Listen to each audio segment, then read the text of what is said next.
All right, ladies and gentlemen, people in Share County, more particularly people who have experiences with treatment court, right? Here's the thing. Sam Wood did a video, if you guys seen it, I'm sure you did, where he's going to go meet with the people and talk to them about treatment court and things like that, right? Well, here's the deal. Sam, and I haven't cleared this with Sam, I haven't talked to Sam, I don't need his permission to do or say anything, but I'm saying this because, Sam, you ain't going to get the meat and potatoes of the situation, right? You aren't going to get the real experience of what treatment court's really like. So I'm going to talk about what I've seen in treatment court. And I know other people are going to be able to back this up.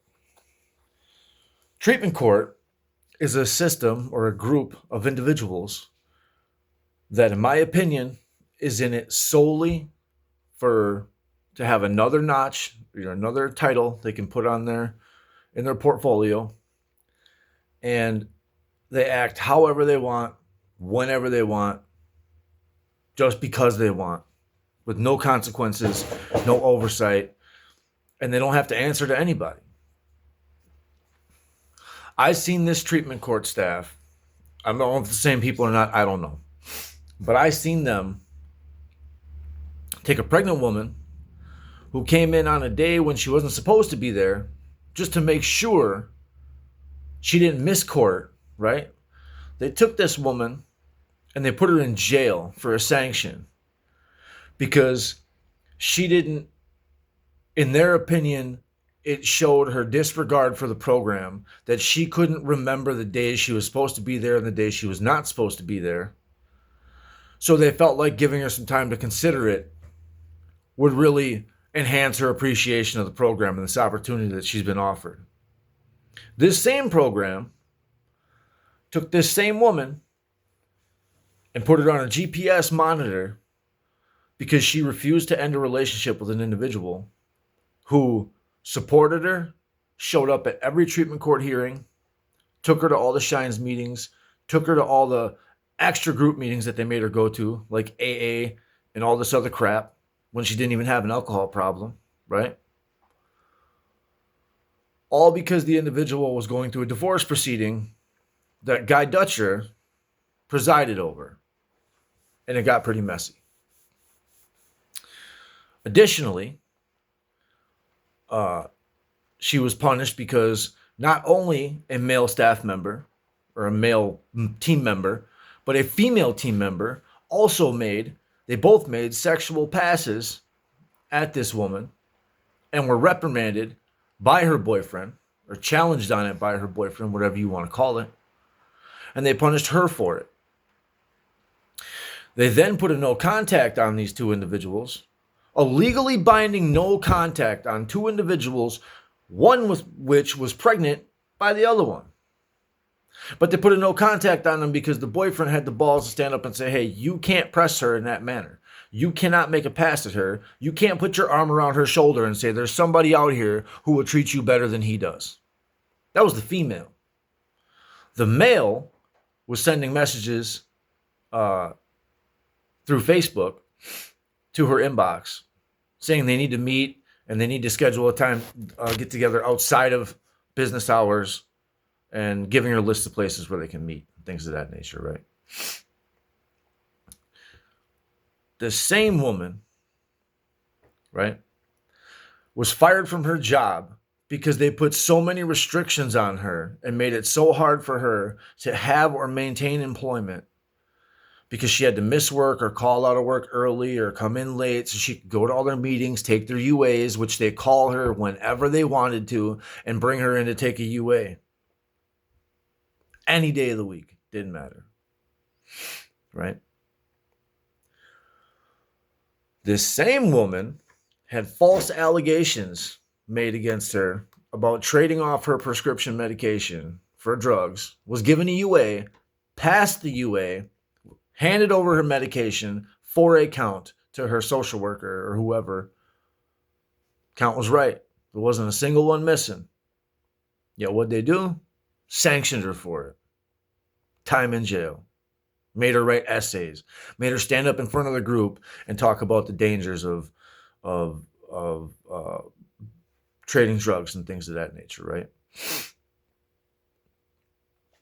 The same woman, when she finally had enough and stood up to him for it, was then removed from the program and had to go spend 5.5 months between Washera County Jail and Dodge County Jail while she was pregnant because she'd had enough of being run through the ringer for about 2 years in a program that was supposed to take 12 months. So, again, nothing against Sam. I think it's good that you're going to go and look into this, right? But what's going to happen is they're going to give you the best case scenario. They're only going to allow the people to talk who are doing the absolute best. And by absolute best, I mean the ones that are basically bootlickers, right? The ones that are follow behinds, holding on to their pockets and working their way through the program and doing whatever is necessary in order to get these people off of their back, including making other people's time hard for them in the program.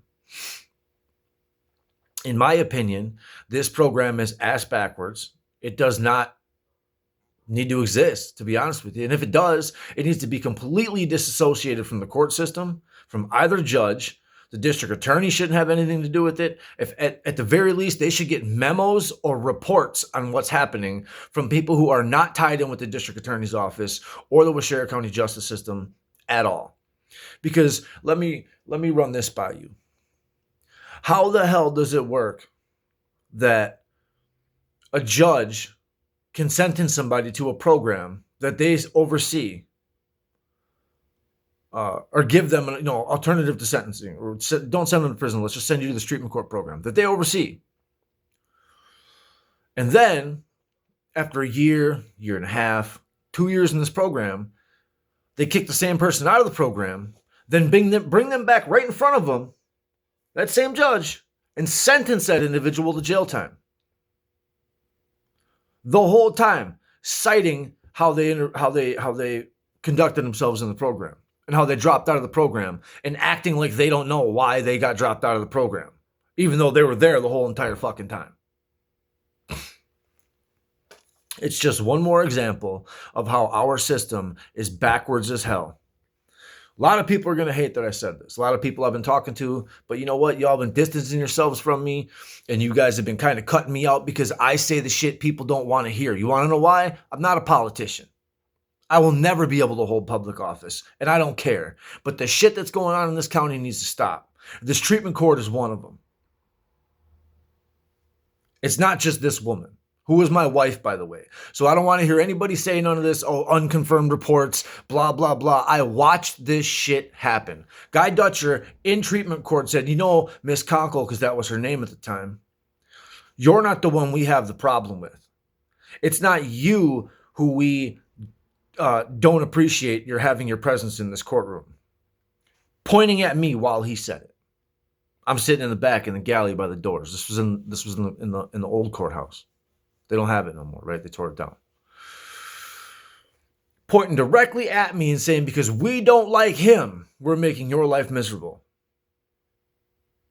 So my wife suffered a year and a half of injustice, unethical violations and policy violations, and straight disrespect by the treatment court team because they didn't like me.